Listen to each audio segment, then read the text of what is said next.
दोस्तों, हम लोग आज ज्योग्राफी एनसीईआरटी 8 का चैप्टर प्रथम पढ़ रहे हैं और उस प्रथम चैप्टर की ये दूसरी क्लास है। ठीक है, तो इसमें हम लोग आज देखेंगे कि संसाधनों के प्रकार क्या हैं मुख्यतः।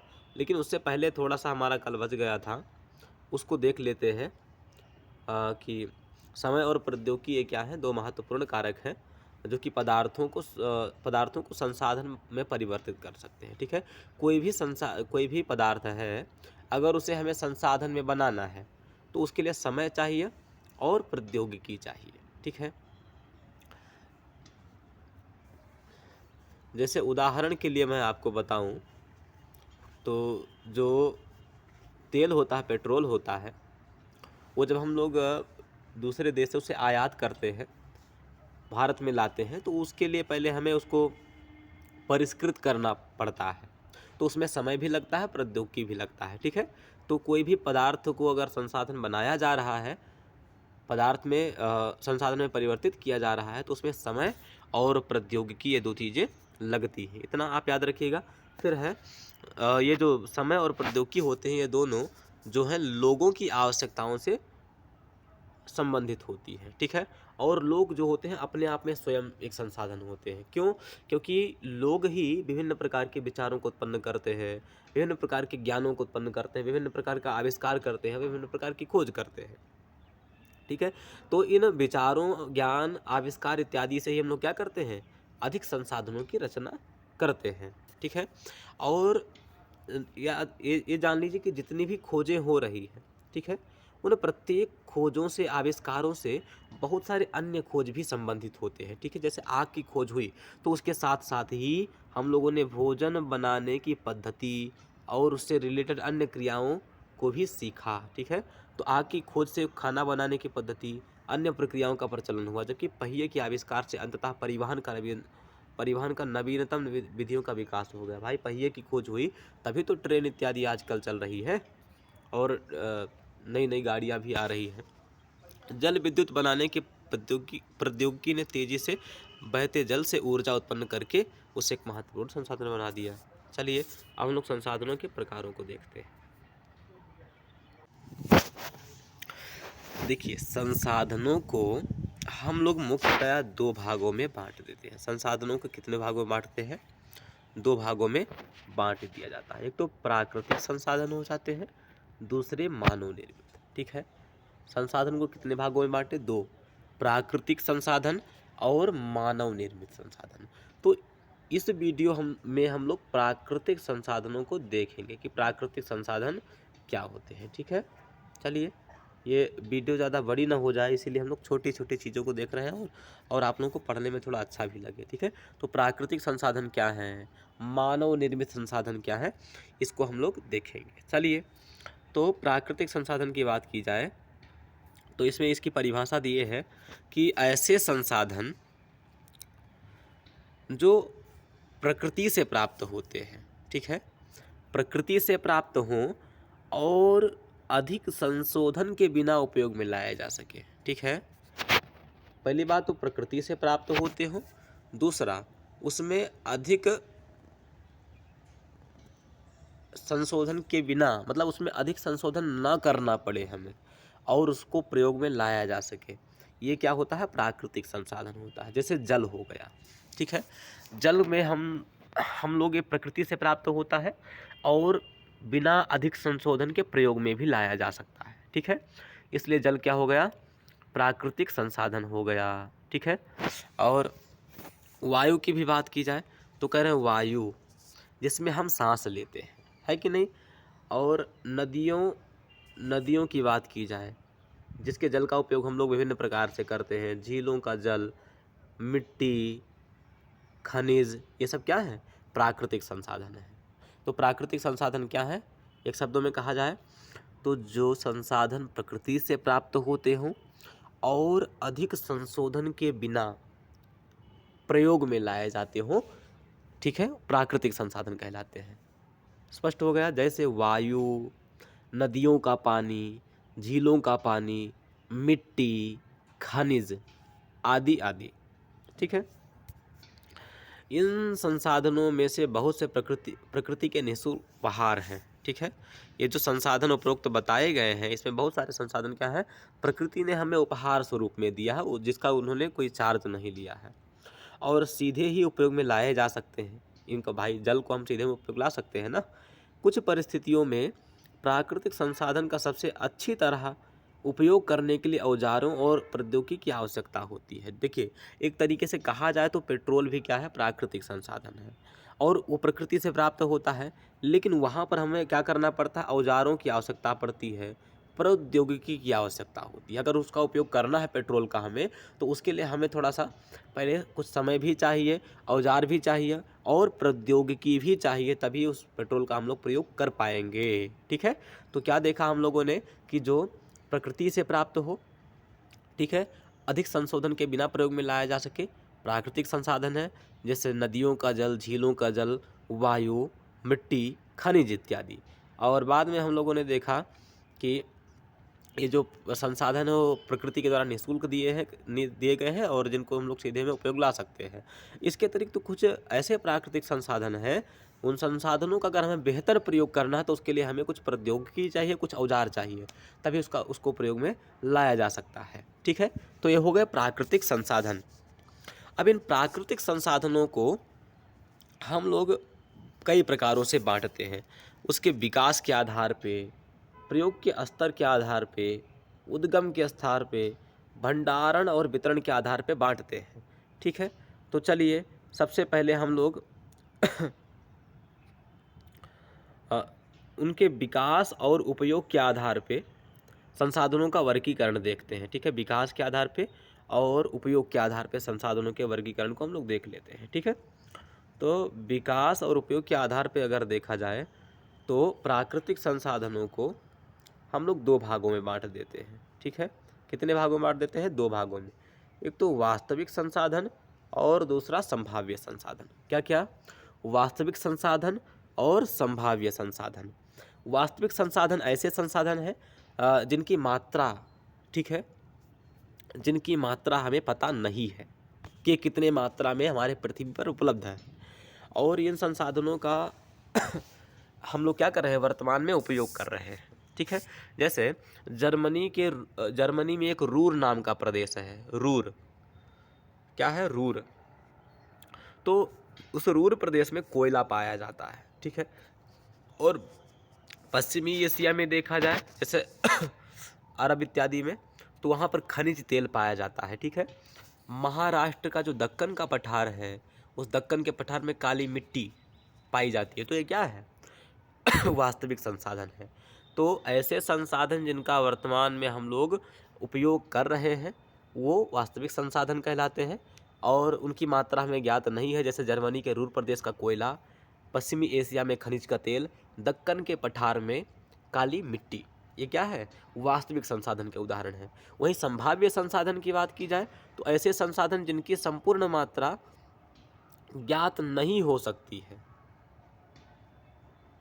ठीक है, जिनकी संपूर्ण मात्रा ज्ञात नहीं होती है और उनका इस समय हम लोग प्रयोग भी नहीं कर रहे हैं, भविष्य में हम लोग प्रयोग कर सकते हैं उसका। ठीक है, तो ऐसे संसाधन जिनकी संपूर्ण मात्रा ज्ञात नहीं है और वर्तमान में प्रयोग में भी नहीं ला जा रहे हैं, ऐसे संसाधनों को हम लोग क्या कहते हैं, संभाव्य संसाधन कहते हैं। ठीक है, इस समय इनका प्रयोग क्यों नहीं किया जा रहा है, तो बताया कि इस समय हमारे पास जो प्रौद्योगिकी का स्तर है वह इन संसाधनों को आसानी से प्रयोग करने के लिए पर्याप्त रूप से उन्नत नहीं है। वर्तमान में हमारे पास जो टेक्नोलॉजी विद्यमान है वह टेक्नोलॉजी इतना सक्षम नहीं है कि संभाव्य संसाधन का उपयोग कर सके। तो आगे चल करके जब हमारे टेक्नोलॉजी में विकास होगा तब इन संसाधनों का हम लोग प्रयोग कर पाएंगे। जैसे उदाहरण के लिए देखा जाए तो लद्दाख में पाया गया जो यूरेनियम है, लद्दाख जो अपना कश्मीर में है, कश्मीर के आगे, तो वो क्या है, वहाँ पर यूरेनियम पाया गया है और वो जो यूरेनियम है उसके लिए हमारे पास अभी पर्याप्त प्रौद्योगिकी नहीं है जिससे हम उसका प्रयोग कर सकें। इसलिए यूरेनियम क्या है, संभाव्य संसाधन है जिसका प्रयोग हम लोग भविष्य में करेंगे। ठीक है,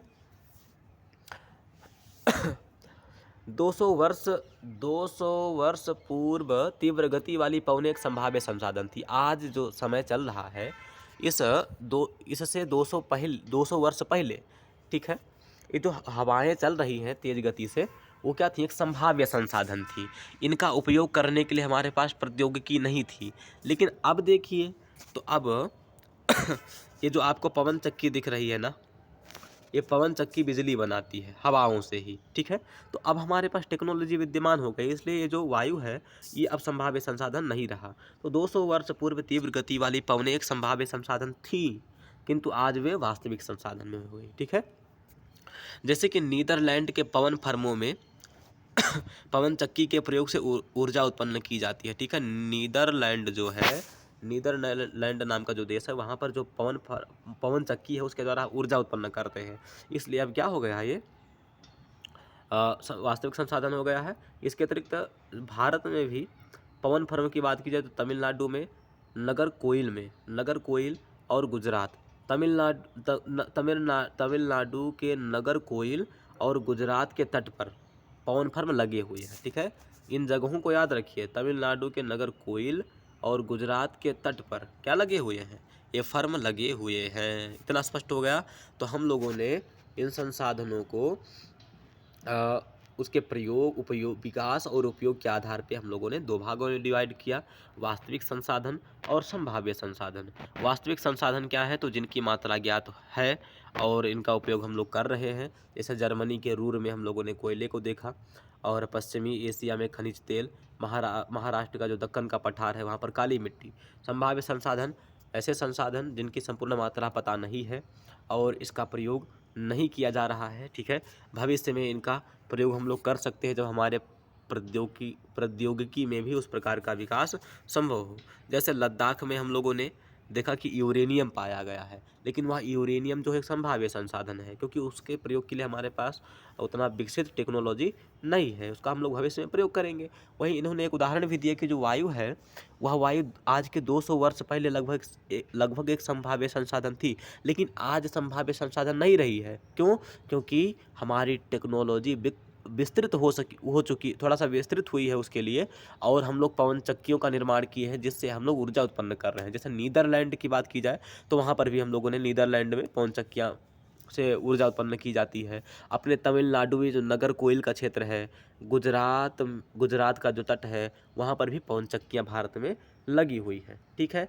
अब हम लोग उत्पत्ति के आधार पर संसाधनों को दो भागों में डिवाइड कर देते हैं। उत्पत्ति के आधार पर संसाधनों को कितने भागों में डिवाइड करते हैं?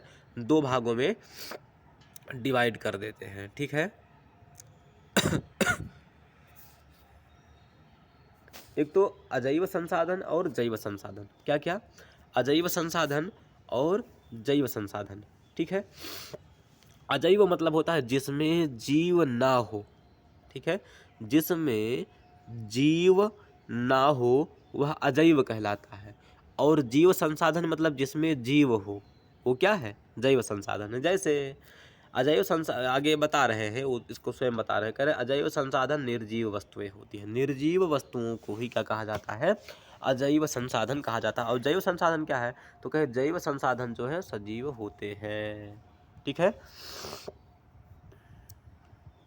अब जैसे मिट्टी हो गई, मिट्टी में जीव होता है क्या? चट्टानों में जीव होता है? खनिज में जीव होता है क्या? नहीं होता है। इसलिए क्या है? अजैव संसाधन है। मिट्टी, चट्टानें, खनिज इत्यादि जो है अजैव संसाधन है। वहीं जो पौधे और पेड़ पौधों की बात की जाए तो वो जैव संसाधन, क्योंकि उसमें जीव होता है, ठीक है। प्राकृतिक संसाधनों को विस्तृत रूप से नवीकरणीय और अनवीकरणीय संसाधनों में बांटा जा सकता है, ठीक है। अब हम लोग जो प्राकृतिक संसाधन है इसको हम लोग नवीकरणीय संसाधन में और अनवीकरणीय में भी बांट देते हैं। किसमें? नवीकरण में और अनवीकरण में, ठीक है। नवीकरण मतलब होता है कि जिसका पुनः प्रयोग किया जा सके, उसे नवीकरणीय संसाधन कहते हैं। और अनवीकरणीय मतलब जो समाप्त हो जाए, जिसका प्रयोग न किया जा सके दोबारा, वो क्या है? अनवीकरणीय, ठीक है। आप लोगों को मैं बता दूं, क्योंकि मैं संस्कृत का भी स्टूडेंट रहा हूं, तो अनवीकरण जैसे जहाँ पर आ शब्द आ जाता है ना, वो प्रायः ना का बोधक होता है। मतलब नवीकरणीय ना नहीं होता। ना मतलब नहीं, आ मतलब नहीं होता है। अनवीकरणीय में जो आ है पहले, उसका अर्थ नहीं, अर्थात नवीकरणीय नहीं होते हैं, ठीक है। तो प्राकृतिक संसाधनों को दो रूप में बांट देते हैं, नवीकरणीय में और अनवीकरणीय में। नवीकरणीय संसाधन जो है पुनः प्रयोग योग्य होते हैं और अनवीकरणीय जो होते हैं पुनः प्रयोग योग्य नहीं होते हैं। तो हम लोगों ने अपने तरफ से देखा। चलिए एनसीईआरटी में क्या लिखा है इसको देख लेते हैं। पहले एनसीईआरटी में क्या लिखा है, कह रहे हैं नवीकरणीय संसाधन वे संसाधन हैं जो शीघ्रता से नवीकृत अथवा पुनः पूरित हो जाते हैं। ठीक है, शीघ्रता से क्या हो जाते हैं, नवीकृत हो जाते हैं या पुनः पूरित हो जाते हैं। मतलब जो जिनका पुनर्चक्रण किया जा सकता है, पुनः जिनका प्रयोग किया जा सकता है। ठीक है, इनमें से कुछ असीमित हैं। मतलब ये जो नवीकरणीय संसाधन हैं, इन नवीकरणीय संसाधनों में कुछ तो ऐसे हैं जो असीमित हैं, जिनकी कोई सीमा ही नहीं है। ठीक है, और उन पर मानवीय क्रियाओं का प्रभाव नहीं होता है। असीमित भी है और मनुष्य के द्वारा की गई जो क्रियाएं हैं, उन क्रियाओं का उसमें कोई भी प्रभाव नहीं पड़ता है। जैसे सौर ऊर्जा हो गई, सूर्य से संबंधित जो ऊर्जा सौर ऊर्जा हो गई, और पवन। ठीक है, सौर ऊर्जा और पवन ऊर्जा ये क्या है, असीमित है और मानव चाहे जितनी क्रियाएं कर ले लेकिन इसको हानि नहीं पहुंचा सकता है। ठीक है, तो हमने देखा नवीकरणीय संसाधन ऐसे हैं जिनको शीघ्रता से नवीकृत किया जा सकता है अथवा पुनः पूरित किया जा सकता है। और ये जो नवीकरणीय संसाधन है असीमित भी है और इन पर मानवीय क्रियाओं का प्रभाव भी नहीं होता है। जैसे सौर ऊर्जा और पवन ऊर्जा, सौर ऊर्जा और पवन ऊर्जा। लेकिन फिर भी कुछ नवीकरणीय संसाधन, जैसे जल जो है नवीकरणीय संसाधन है, जल, मिट्टी, वन का लापरवाही से किया गया उपयोग उनके भंडार को प्रभावित कर सकता है। ठीक है, यद्यपि सौर ऊर्जा और पवन ऊर्जा को तो नुकसान नहीं हो सकता है, लेकिन जो मिट्टी है, जल है, वन है इत्यादि, इसका अगर हम लापरवाही से प्रयोग करेंगे ना तो इनके भंडार समाप्त हो जाएंगे। वन धीरे धीरे कटते जा रहे हैं। ठीक है, तो इसका उपयोग, अगर ये संसाधन समाप्त हो गए तो इसका खामियाजा हम सभी को भरना पड़ेगा। आगे कह रहे हैं जल असीमित नवीकरणीय संसाधन प्रतीत होता है। जल जो है आप लोगों को लगता है कि ये क्या है, असीमित नवीकरणीय संसाधन है, लेकिन भैया जी ये वस्तु स्थिति ऐसी नहीं है। नवीकरणीय संसाधन तो है लेकिन असीमित नवीकरणीय नहीं है। ठीक है, क्यों? क्योंकि जल की कमी और प्राकृतिक जल स्रोतों का सूखना आज विश्व के बहुत से भागों में एक बड़ी समस्या बन गया है। जल जो है वो जल की कमी हो रही है, प्राकृतिक जल स्रोत जो है वो सूखे जा रहे हैं। ठीक है, इसलिए विश्व में एक बहुत बड़ी समस्या बन गई है। तो ये था नवीकरणीय संसाधन। ठीक है, अब अनवीकरणीय संसाधन को हम लोग देखते हैं। ठीक है, अनवीकरणीय संसाधन क्या है? तो अनवीकरणीय संसाधन के लिए इन्होंने बताया है कि ऐसे संसाधन जिनका भंडार सीमित है। ठीक है, जिनका भंडार क्या है, सीमित है, यानी एक दिन समाप्त हो जाना है। जैसे आप अपने अकाउंट में बैलेंस जमा करते हैं तो पैसा क्या रहता है, सीमित रहता है। एक दिन आप निकालते जाएंगे, जीरो बैलेंस हो जाएगा। उसी प्रकार जो अनवीकरणीय संसाधन है वो भी सीमित है। हम लोग उसका उपयोग करते जाएंगे तो एक दिन वो समाप्त हो जाएगा। ठीक है, और भंडार एक बार अगर समाप्त हो गया तो उसके समाप्त होने के बाद उनके नवीकृत अथवा पुनः पूरित होने में हजारों वर्ष लग जाते हैं। ठीक है, मतलब अगर हम लोग इन संसाधनों का उपयोग कर रहे हैं, एक बार समाप्त हो गया तो उसके लिए हजारों करोड़ों वर्ष लग जाएंगे उनको नवीकृत होने में। ठीक है, और यह अवधि मानव जीवन की अवधि से बहुत अधिक है। इस प्रकार के संसाधन अनवीकरणीय कहलाते हैं। जैसे कि उदाहरण दे रहे हैं, कोयला, पेट्रोलियम, प्राकृतिक गैस। कोयला हो गया, कोयला, पेट्रोलियम, प्राकृतिक गैस। कोयला, पेट्रोलियम, प्राकृतिक गैस, ये सीमित भी है कि नहीं है? धीरे धीरे पृथ्वी से हम निकालते जाएंगे, एक दिन समाप्त हो जाना है। इसलिए क्या है, अनवीकरणीय संसाधन है, अनवीकरणीय प्राकृतिक संसाधन है। तो कोयला, पेट्रोलियम, प्राकृतिक गैस, जिसको हम लोग घरों में प्रयोग करते हैं, ये क्या है, अनवीकरणीय संसाधन है। ठीक है, तो अभी तक हम लोगों ने संसाधनों को दो, एक तो वास्तविक और संभाव्य संसाधन के रूप में डिवाइड किया था, फिर जैव और अजैव संसाधनों के रूप में डिवाइड किया, फिर हम लोगों ने नवीकरणीय और अनवीकरणीय के रूप में बांटा था। अब हम लोग संसाधनों के वितरण के आधार पर, संसाधनों का जो वितरण है, फैलाव है, उसके आधार पर संसाधनों को हम लोग फिर पुनः दो भागों में बांट देते हैं, सर्वव्यापक और स्थानिक। सर्वव्यापक मतलब होता है सर्वत्र फैला हुआ, ठीक है, पूरे पृथ्वी पर जो पाया जाता है उसे सर्वव्यापक कहते हैं। और स्थानिक, स्थानिक मतलब जो कुछ निश्चित स्थानों में ही पाया जाता है, स्थानिक संसाधन कहलाता है। चलिए अब स्वयं एनसीईआरटी वाले बताएंगे कि जो संसाधन सभी जगह पाए जाते हैं, ठीक है, जैसे वायु, जिसमें हम सांस लेते हैं, वायु सब जगह पाया जाता है कि नहीं पाया जाता है? पूरे पृथ्वी पर पाया जाता है। ये क्या है? सर्वव्यापक संसाधन है। लेकिन वे संसाधन जो कुछ निश्चित स्थानों पर ही पाए जाते हैं, स्थानिक संसाधन कहलाते हैं, ठीक है, जैसे तांबा, लौह अयस्क इत्यादि, ठीक है। तांबा हो गया, लौह अयस्क हो गया, ये क्या है? स्थानिक संसाधन है, ठीक है। अब ये जो प्राकृतिक संसाधनों का वितरण है, उसके लिए इन्होंने बताया कि प्राकृतिक संसाधनों का वितरण भूभाग, जलवायु, ऊंचाई आदि अनेक भौतिक कारकों पर निर्भर करता है भाई। जिस प्रकार का भूभाग रहेगा वहाँ पर उस प्रकार के संसाधन पाए जाएंगे। जलवायु के अनुसार भी संसाधन दिखाई पड़ते हैं, ऊंचाई के अनुसार भी संसाधन दिखाई पड़ते हैं। पृथ्वी पर इन कारकों में विभिन्नता होने के कारण संसाधनों का वितरण असमान है भाई। आप देखेंगे तो हिमालय का जो क्षेत्र है बहुत ऊंचा है, वहीं उससे नीचे आइए तो निचला पड़ जाता है। आप दक्षिण की तरफ जाइए, दक्कन का पठार है, ठीक है। तो हमारा जो भारत है या फिर पूरे विश्व की बात की जाए तो यहाँ पर ऊंचाई में असमानता है, और ऊंचाई इत्यादि में असमानता होने के कारण, जलवायु में असमानता होने के कारण,